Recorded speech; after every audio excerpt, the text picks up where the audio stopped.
list of do's and don'ts and his promises for Adam and Eve, he said one thing that really stuck out to me. Well, he didn't say it, but it was sort of implied, right? He said he implied that you can either choose from the fruit from the forbidden tree, or you can choose the fruit from the tree of life, right? He gave us a choice, which, sort of established the fact that God had given humanity one key power, I'd like to call it, that no other creation has, and that is the choice of free will. Amen. Have you seen a tiger deciding whether or not it wants a gazelle or a zebra for lunch? No, it just goes in for the kill. But we have the understanding and the knowledge needed in order to contemplate between different choices that are given to us. Now, so that is not the main focus of my message today. It could be I could speak for a while on how God had given us the power of free will, but I'm willing to speak today about how we are going to use it. So God has a perfect plan for you, right? We all know that. God has a plan for all of us. He has mapped out our life ever since before we were born, as the psalmist says. He knew me before I was in my mother's womb. So, has anyone ever played with dominoes? Anybody? So as you know, as soon as you start the chain reaction, they just keep on falling, right? So think of your life as a set of dominoes, and each domino representing a person, place, thing, or not animal in this case, but alright, person, place, or thing, right?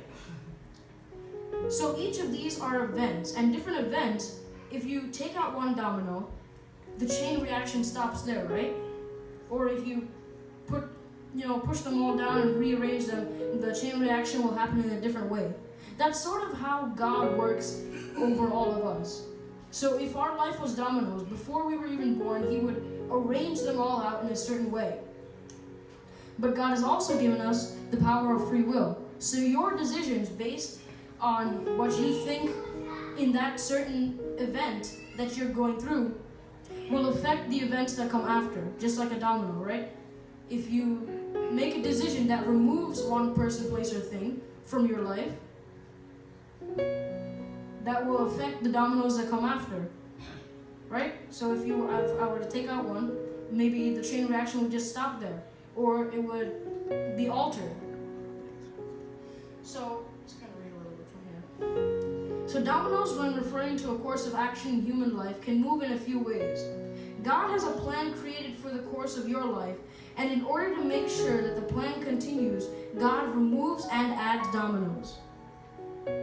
Right, so I keep using the word dominoes. I know it's kind of strange when you're using dominoes to talk about a person's life, but it's true. So God will move dominoes if he thinks that this person is not right for you, or you shouldn't be here at this time. Maybe you should come a little bit later. Or if God thinks that, this person's really not going to help you, he's just trying to put you down, he's trying to bring you down. So maybe I'll just move him out of the way and replace him with somebody new, so that your life can go on without a mishap. So many people believe, because of this, there's a phrase, God has a plan for me and it will happen no matter what, right? Right? God's plan will happen no matter what. But many people take this in the wrong way and think they can be a couch potato and wait for God to work in their lives. Alright, so let's take Harry as an example. I just came up with this name. So Harry had a call way back when that he was going to be a preacher one day. So he waited, and every day he said, God, please work in me, make me a preacher. But he was willing to do nothing in order to work towards that goal. How is that going to work? So if you're not willing to move towards the goal and to reach your true potential, God cannot do anything in order to force your hand, as we just heard in the worship. God isn't asking God. He will sit there and wait. But if you decide that you're not going to do anything, you can't force God in order to do what he needs to do in order for your life to be successful. That means justify the end in this case. Most times we say that the end justifies the means. Like what is going to happen in the end will justify what's going to happen now. But what's going to happen now is actually what's going to be happening to decide your future. So if your means, your way of reaching your goal, like your thought process is, if I wait long enough, God is going to do it for me, that is not going to lead to a successful future. But if God asks you to act, and you act on that promise that you have, act on what God has told you to do, you will reach a future that is successful. Successful. Little tongue twister there. So God has given you the choices. Alright, the choices are laid before you, and He has given you the power to make them. So do it. So, now let's talk about a few examples from the Bible. Right? The Bible is the best tutorial for any of these kind of things. So the Bible holds many different characters who either decided to act on their promise too soon, too late, or at the just right time. So people like Samson. We all know the story of Samson. He was a man destined for greatness, blessed with superhuman strength. But what happened to him in the end? He gave into the flesh, and he was not able to fulfill his true potential. In the end, God showed him a little bit of mercy and allowed him to take down thousands of Philistines in that temple, the temple of Dagon. But was he really able to receive what God had kept ready for him? What he could have done? He had the powers, the capability to do so much good. But none of that happened because he made the wrong choice.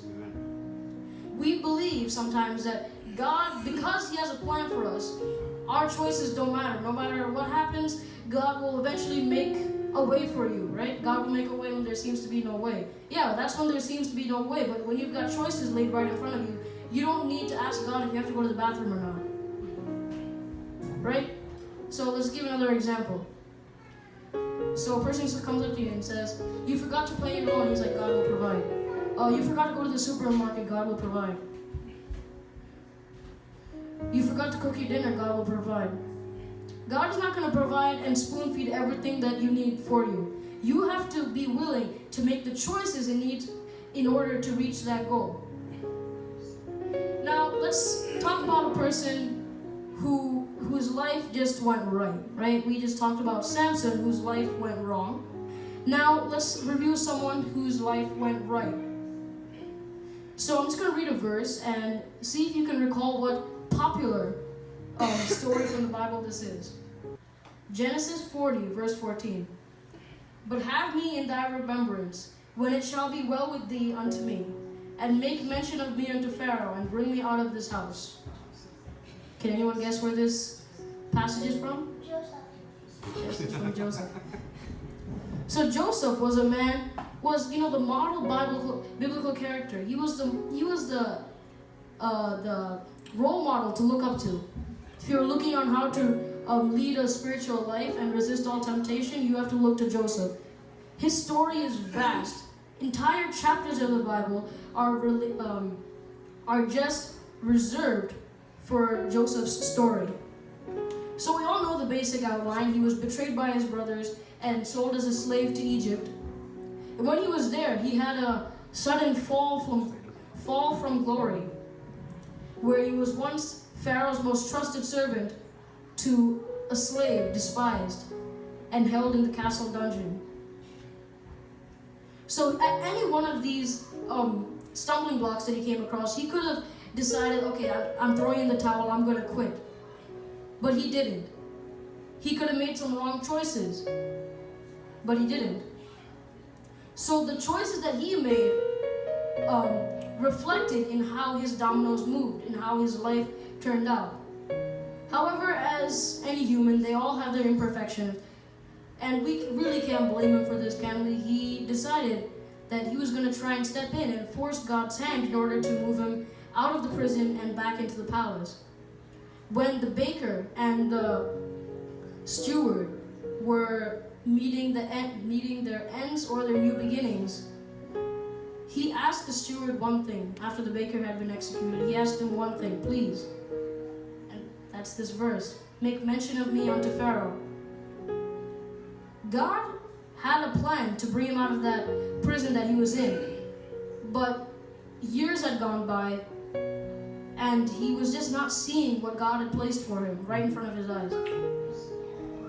God had kept a deliverance from that jail that he was being held in. So many of us today are a lot like Joseph in that situation. We're in the crosshairs, and we're at a fork in the road, and we're not just deciding correctly what to do. Like, we're sort of contemplating, is that it, or is that it, or I'm not sure. But there is a third option, which God has laid for you, but because humans are always looking down and not forward, they can't see that God has a deliverance set for them. We are in bondage. Many of us are held in strongholds that we cannot escape from. And we try in our human ways to get us out of those strongholds. We try to pick the lock. It's a little metaphor I came up with. So if we're in bondage, we're tied in shackles, we're trying to pick the lock ourselves. But God has already picked the lock. Now all you got to do is find out how to release the shackle. God has kept something for you, but if you're not going to make the choices and be willing enough to patient and cooperate with God's plan and purpose, He cannot do anything that will stop you from making the bad choices or the good choices that you might make. God once said that I will wait at the door and knock. He will wait at the door and knock, and He will tell you, trying to tell you, that I have something for you. I have something for you. Just cooperate with what I'm trying to tell you. But because we are so, our minds are just so focused on one thing, which is what we want. All we care is about me, myself, and I. We're so single-minded. We're just focused on what we need to accomplish. But our narrow minds block us from seeing what is just around the corner. So have you guys ever gone on a trip, a horseback riding trip or anything? Right. So on their saddle, they have a little flap here that blocks them from seeing what's on either side of them, but only keep their eyes on the road.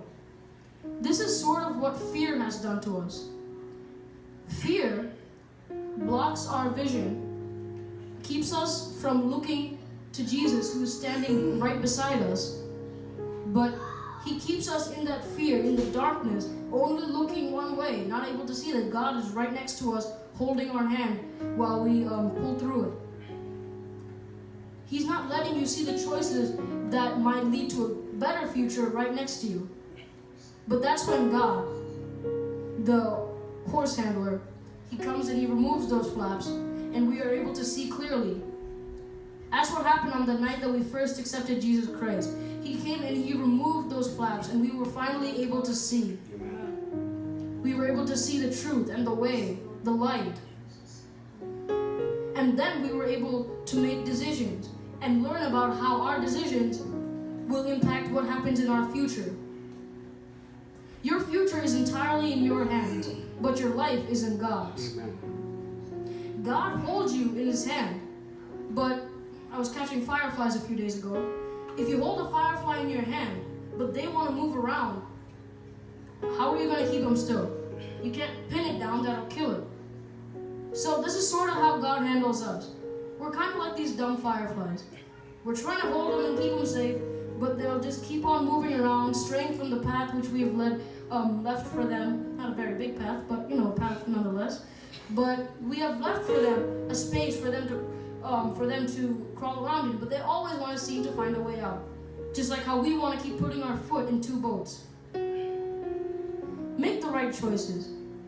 God has given humanity that one thing which no other creature has. The ability to make the correct choices, the ability to contemplate right and wrong. Adam and Eve had a terrible fail in this. They did not pass the exam with flying colors. They decided that they would heed the voice of the devil, not open their flaps, and just look one way, and the way that they looked was the way of the fruit, the forbidden fruit. When they saw that fruit, it was good to their eye, but they couldn't open up and see that there were many other things which were much better than that forbidden fruit, and that God had kept something else for them, the tree of life, but they were ignorant, and they couldn't see the tree of life. They could only see this forbidden fruit, and once God says, you can't have something, human mind always wants it a lot more, actually.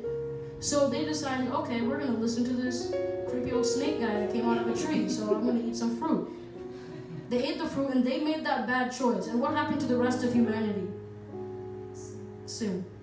And God had to come down to earth and release us from that bondage that was created by a little apple.